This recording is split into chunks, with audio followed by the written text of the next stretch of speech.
Is there anything wrong with the fundamental science that says that HIV causes AIDS? Not really. It's totally just direct. Yeah, that's what happened. Unless, I don't know, but that is it. Actually, tuberculosis has been a common. The thing is, it's so prevalent within Uganda, and you find that the biggest population have actually come in contact with that patient at least at a certain point of time.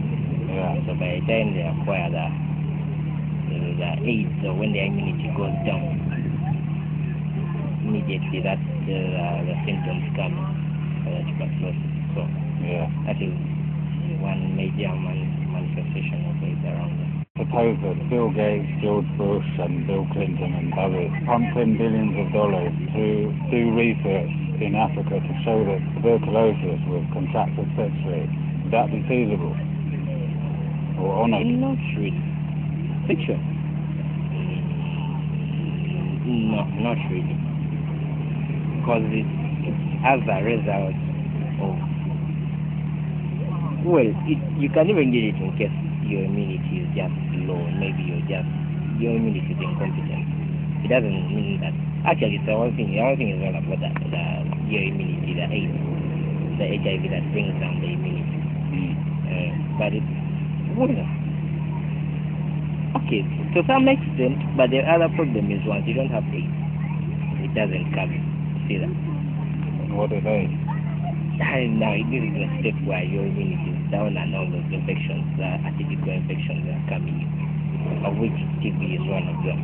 But now, tuberculosis. What causes the susceptibility to so many poor people to contract TB? Well, TB is for poor people specifically.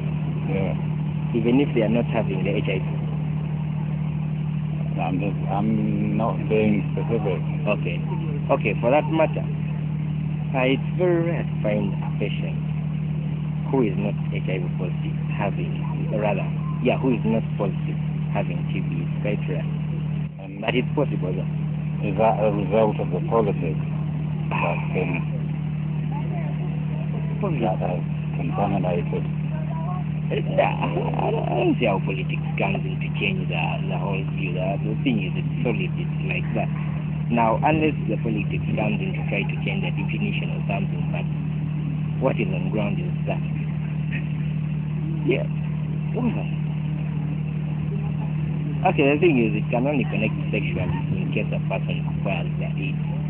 But otherwise, you can just get STIs. I mean, you want to get the T-cell tuberculosis.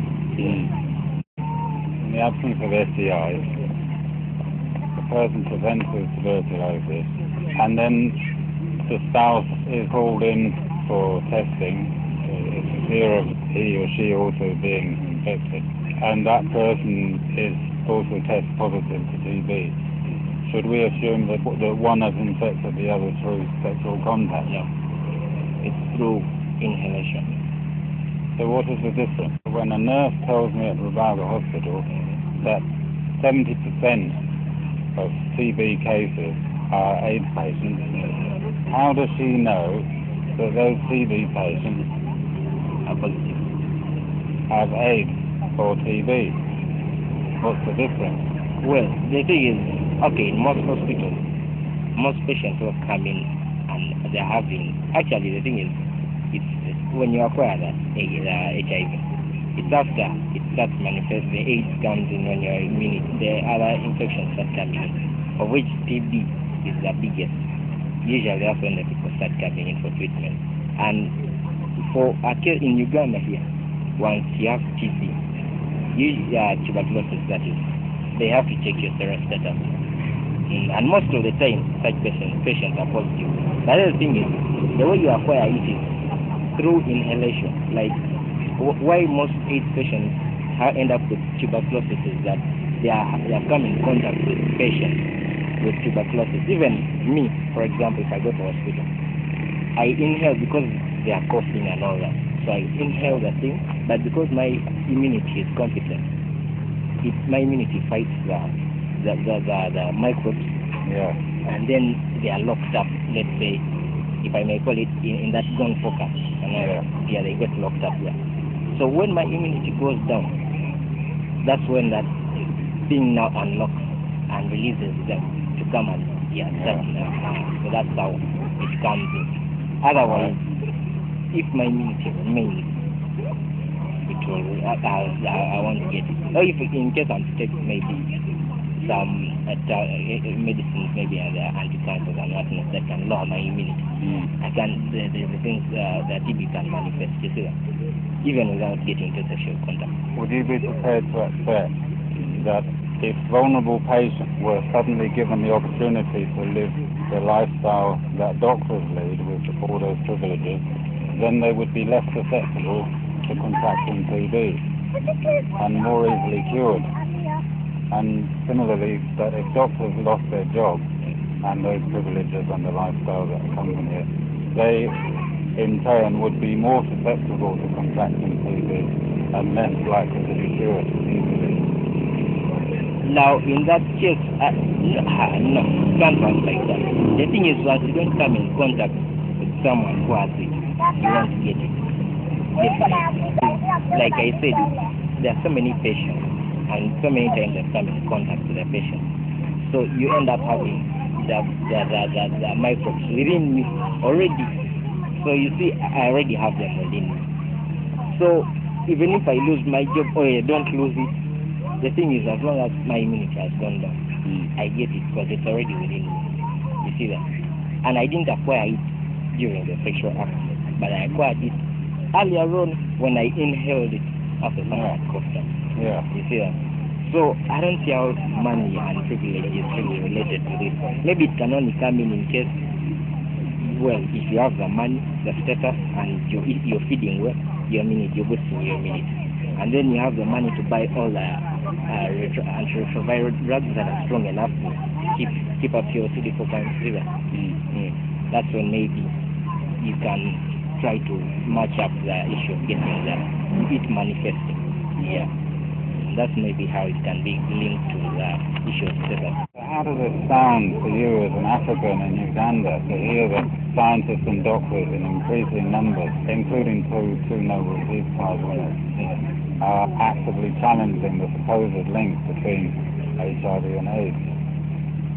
It's quite confusing. Why would they do?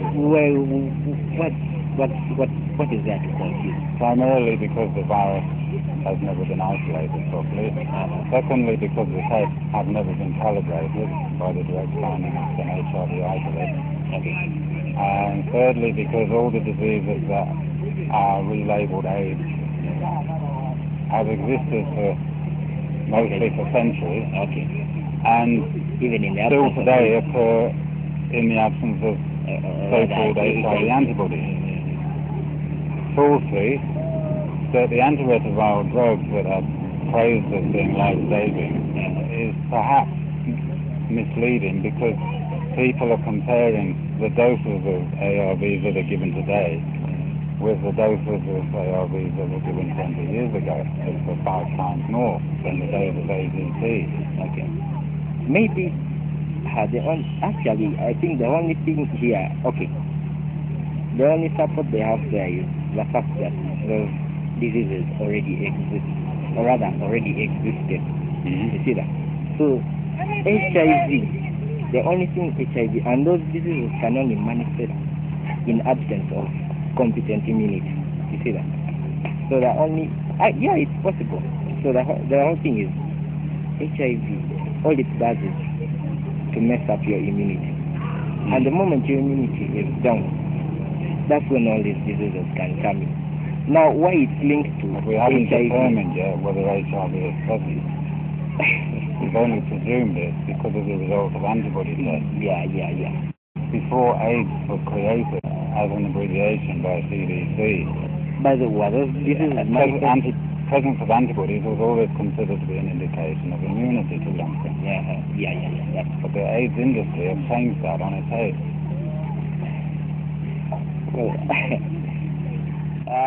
actually, you think, the fact is kind of complicated.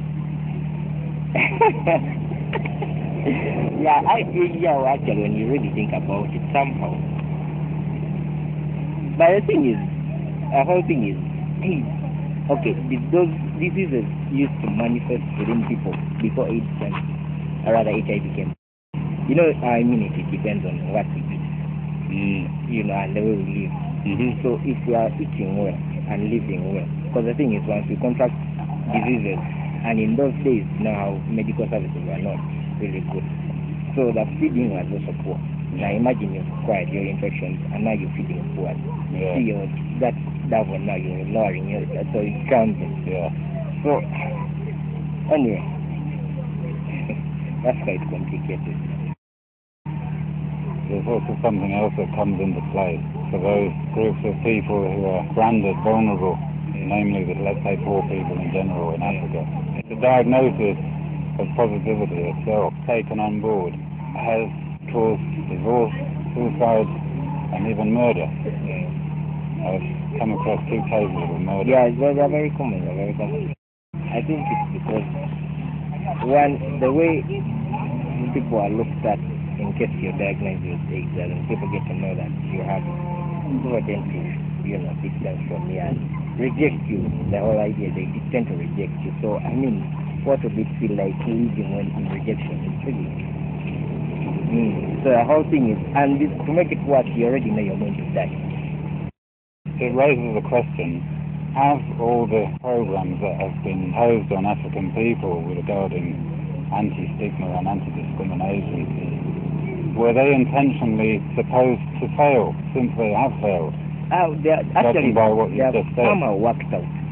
But that was then. But nowadays it's kind of, the way people have now gotten to know more about HIV, and that it's not just got when I, let's say, touch you or something, I'll be with you or share with get close with you or something like that.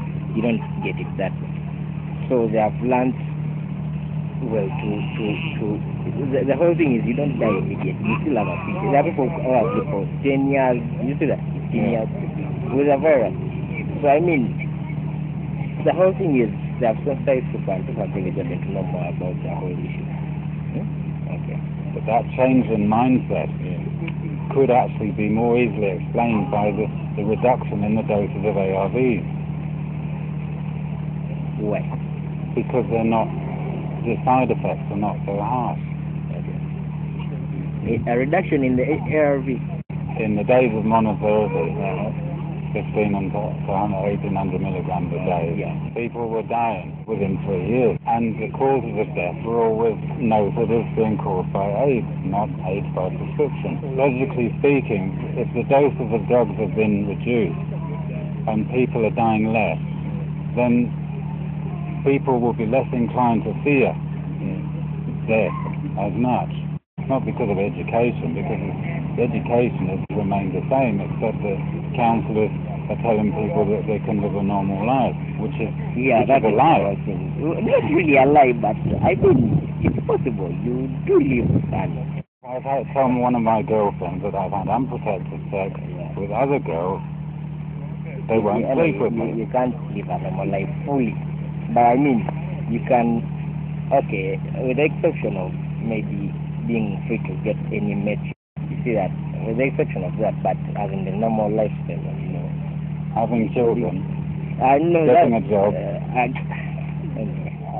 it becomes a problem. Because employers are discriminating, in fact, openly, blatantly wanting employees to go for a test before they're employed. That's something, Anyway, it's complicated.